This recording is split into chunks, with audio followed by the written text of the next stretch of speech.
ನಮಸ್ತೆ ಫ್ರೆಂಡ್ಸ್. ನೋಡಿ, ಈಗ ನಾನು ತೋಟದಲ್ಲಿ ಹೋಗ್ತಾ ಇದ್ದೇನೆ. ಇಲ್ಲಿ ಒಂದು ವಿಶೇಷವಾದ ಒಂದು ಮರ ಇದೆ, ಅದನ್ನು ನಿಮಗೆ ತೋರಿಸ್ತೇನೆ ಈಗ.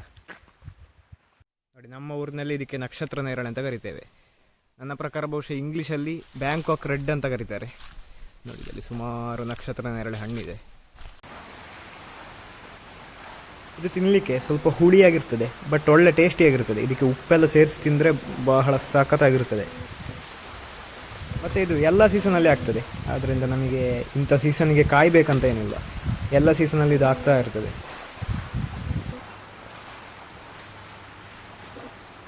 ಇದನ್ನು ಜಾಸ್ತಿ ತಿಂದರೆ ಸ್ವಲ್ಪ ಶೀತಲ ಆಗ್ಬೋದು ಕೆಲವೊಮ್ಮೆ, ಹಾಗೆ ಲಿಮಿಟಲ್ಲಿ ತಿನ್ನೋದು ಬೆಸ್ಟು. ಹಾಗೆ ತಿನ್ನುವಾಗ ಸ್ವಲ್ಪ ಹುಳ ಇದೆಯಾ ಅಂತ ನೋಡಬೇಕಾಗ್ತದೆ. ಕೆಲವೊಂದು ನಕ್ಷತ್ರ ನೇರಳಲ್ಲಿ ಹುಳ ಇರ್ತದೆ. ನೋಡಿ, ಕೆಂಪಾಗಿರೋದೆಲ್ಲ ತಿನ್ನಲಿಕ್ಕೆ ಒಳ್ಳೆ ಟೇಸ್ಟ್ ಇರ್ತದೆ.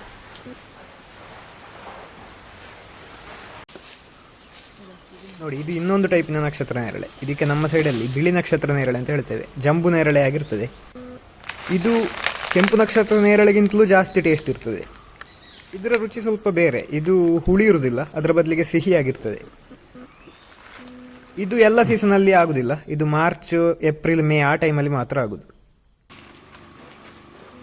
ಪ್ರಾಯದವರಿಗೆಲ್ಲ ಬಗ್ಗಿ ಅಡಿಕೆ ಹೆಕ್ಕಲಿಕ್ಕೆ ಕಷ್ಟ ಆಗೋ ಟೈಮಲ್ಲಿ ಈ ಸ್ಟಿಕ್ ಯೂಸ್ ಆಗ್ತದೆ. ನೋಡಿ, ಇದರಲ್ಲಿ ಸುಲಭವಾಗಿ ನಾವು ಅಡಿಕೆಯನ್ನು ಹೆಕ್ಕಬಹುದು. ಇದೊಂದು ಹೊಸ ಟ್ರಿಕ್. ನೋಡಿ, ಇಲ್ಲಿ ಮರದಲ್ಲಿ ಕೊಕ್ಕೋ ಕಾಣಬಹುದು.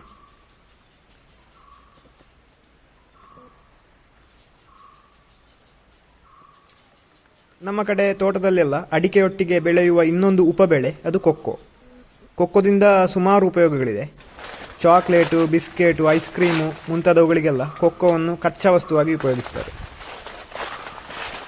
ಕೊಕ್ಕೋವನ್ನು ಒಡೆದು ಅದರ ಒಳಗಿರುವ ಬೀಜ ಕೂಡ ತಿನ್ನಲಿಕ್ಕೆ ಒಳ್ಳೆ ಟೇಸ್ಟ್ ಇರ್ತದೆ. ಅದು ಹಸಿ ಬೀಜವನ್ನು ಹಾಗೆ ತಿನ್ಬೋದು. ನೋಡಿ, ಇಲ್ಲಿ ತೋಟದಿಂದ ಅಡಿಕೆಯನ್ನೆಲ್ಲ ತಕ್ಕೊಂಡು ಹೋಗಲಿಕ್ಕೆ ಗುಡ್ಡವನ್ನು ಸ್ವಲ್ಪ ಕಡಿದು ಮಾರ್ಗ ಮಾಡಿದ್ದು. ಒಂಥರ ಇಳಿಜಾರಿನ ರಸ್ತೆ.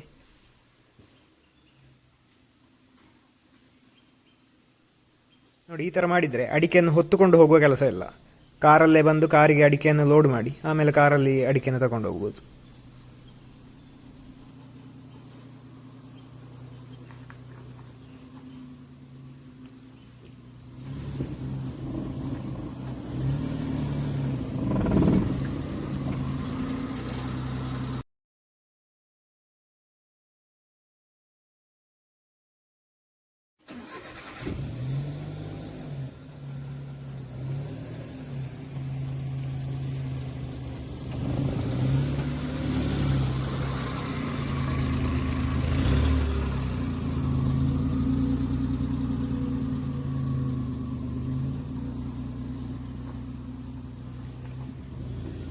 ನೋಡಿ, ಇದು ನಮ್ಮ ಅಜ್ಜಿ ಮನೆಯಲ್ಲಿರುವ ತೋಟ. ಅಲ್ಲಿಂದ ಅಡಿಕೆಯನ್ನು ತಗೊಂಡು ಹೋಗ್ತಾ ಇದ್ದಾರೆ ಕಾರಲ್ಲಿ.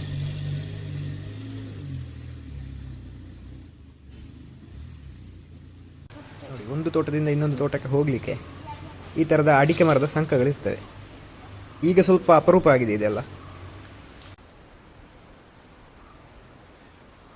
ನೋಡಿ, ಹಳ್ಳಿಯಲ್ಲಿ ಅಡಿಕೆಯನ್ನು ಒಣಗಿಸಲಿಕ್ಕೆ ಹಾಗೂ ಮಳೆಯಿಂದ ಅಡಿಕೆಯನ್ನು ರಕ್ಷಿಸಲಿಕ್ಕೆ ಈ ಥರದ ಗೂಡುಗಳನ್ನು ಮಾಡ್ತಾರೆ. ಸೊ ಇಲ್ಲಿ ಅಡಿಕೆ ಸೇಫ್ ಆಗಿರ್ತದೆ. ಮಳೆ ಬಂದರೆ ಕೂಡ ಅಡಿಕೆಗೆ ಏನಾಗೋದಿಲ್ಲ, ಅಡಿಕೆ ಚಂಡಿ ಆಗೋದಿಲ್ಲ. ನೋಡಿ, ವಿಶಾಲವಾದ ಗೂಡಿನಲ್ಲಿ ಅಡಿಕೆಯನ್ನು ಹಾಕಿದ್ದಾರೆ.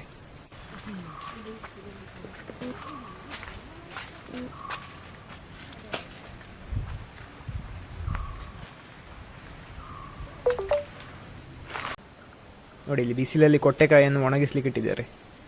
ಈ ಕೊಟ್ಟೆಕಾಯಿ ತಿನ್ನಲಿಕ್ಕೆ ಒಳ್ಳೆಯದಾಗ್ತದೆ.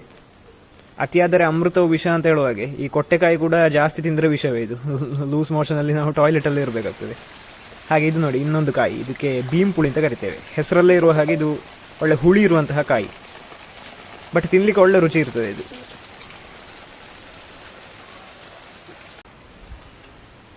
ನೋಡಿ, ಇವುಗಳನ್ನೆಲ್ಲ ನೋಡಿದರೆ ಹಳ್ಳಿ ಅಂದರೆ ಖಂಡಿತವಾಗಿ ಒಂದು ಸ್ವರ್ಗ ಅಂತ ಅನಿಸ್ತದೆ.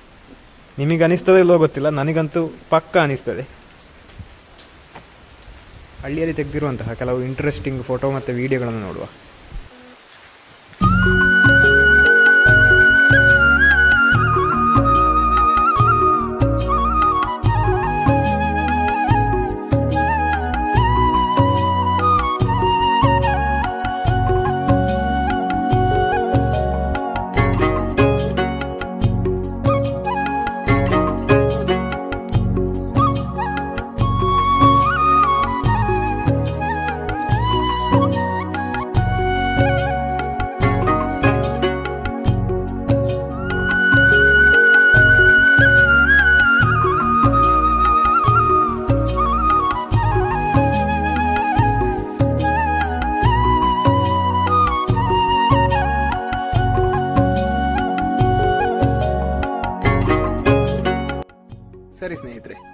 ಈ ವಿಡಿಯೋವನ್ನು ಸೇರಿಸಿ ಟೋಟಲ್ ಆಗಿ 3 ವಿಡಿಯೋದಲ್ಲಿ ನಾನು ಹಳ್ಳಿಯ ಜೀವನದ ಬಗ್ಗೆ ಕೆಲವೊಂದಷ್ಟು ಮಾಹಿತಿಗಳನ್ನು ನೀಡಿದ್ದೇನೆ. ಈಗ ನಾನು ನಿಮಗೆ ಒಂದು 10% ವಿಷಯಗಳನ್ನು ಹೇಳಿರ್ಬೋದು, ಇನ್ನೂ 90% ವಿಚಾರಗಳು ಬಾಕಿ ಇವೆ. ಸೊ ಈ 3 ವಿಡಿಯೋಗಳನ್ನು ನೋಡಿದ ಮೇಲೆ ನಿಮಗೆ ಹಳ್ಳಿ ಜೀವನ ಹೇಗೆ ಅನಿಸ್ತು ಅನ್ನೋದನ್ನು ಕಮೆಂಟ್ ಮೂಲಕ ತಿಳಿಸಿ. ಹಾಗೆ ಯಾರ್ಯಾರು ಸುದ್ದಿ ಹಿಟ್ಸ್ ಚಾನಲ್ಗೆ ಸಬ್ಸ್ಕ್ರೈಬ್ ಮಾಡಲಿಲ್ವೋ ಅವರೆಲ್ಲ ಸಬ್ಸ್ಕ್ರೈಬ್ ಮಾಡಿ. ಹೀಗೆ ಇನ್ನಷ್ಟು ವಿಚಾರಗಳೊಂದಿಗೆ ಮುಂದಿನ ವಿಡಿಯೋದಲ್ಲಿ ಸಿಗ್ತೇನೆ. ನಮಸ್ಕಾರ.